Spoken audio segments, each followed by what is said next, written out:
WBXO Radio began in 1972 as radio station WSRS. We were formed by four high school students who had nothing better to do with their time. And we decided to create an AM radio station. So with the help of my father, who was a radio engineer for many, many years, we took an old 10-watt amplifier and converted it into a 10-watt AM transmitter. It's illegal as hell, but we did it. And it was a long wire antenna, and I remember the coverage was very directional. And the coverage is about 4 miles in either direction. So it was pretty cool because our friends from the high school used to listen to us. And in 1995, WSRS Radio moved to Poquay, New York, where new studios were constructed compared to the old studios we had in a basement of a home. And the studios were designed here with the intent of what we call a dual operation, where you work with an engineer and the talent. So there were two rooms constructed. One was the control room, which all the technical equipment is housed in for the broadcast. The other room is what we call the studio. That's where the talent, the news, guests, and whatnot will stay in there, and all the microphones are in there. There's headphones, there's speakers so you can monitor what's going over the air. In the studio itself, we have an engineer, and the engineer operates the technical equipment while we do the talking. Well, basically it is using a board, and we still use CDs here. We're not doing turntables, and we don't use audio. We don't use digital. We use CDs, Beatles, I play CDs. I select a cut, I put it into the tape player behind me, and at the right time I go ahead and I turn the right control on and play the song.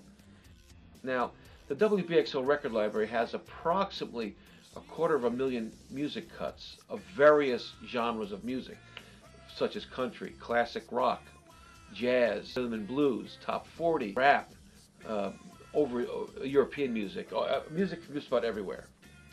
But sometimes our engineers have even music that we don't have, so we always give them a lot of latitude to play what they want. He doesn't really select the music. He's got no choice. He's on the other side of the glass. I got the controls, But as far as listeners go, during the week, you may have 30 or 40 at a given time. On weekends, you may have 80, 90. At one point, I think we had 250 at one given time. The station's automated Monday through Friday as a rule. We do have live day parts on the weekend to give the station a little more local flavor and turn the world into the Beekman lifestyle. We have a very good sense of humor here. Give us $1 million, we'll play anything you want, guaranteed. But again, it's more as a humorous thing, not that we take payola.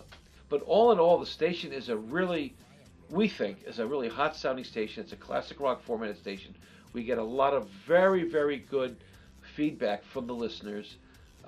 We're glad to be here for Beacon. We do this again because we love the work that we do. It was a bottle of wine and the other a glass. She poured some of the wine from the bottle into the glass.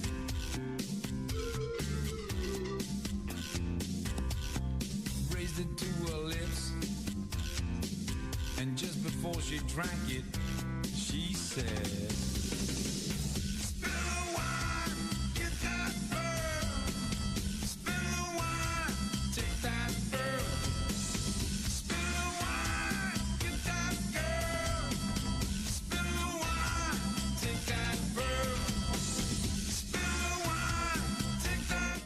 You see this?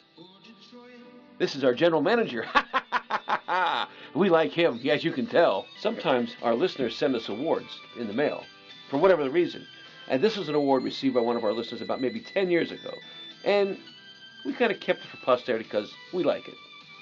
You're listening to Gene Garnes. It's Gene Garnes on WBXO AM and FM, Beekman's favorite classic rock station.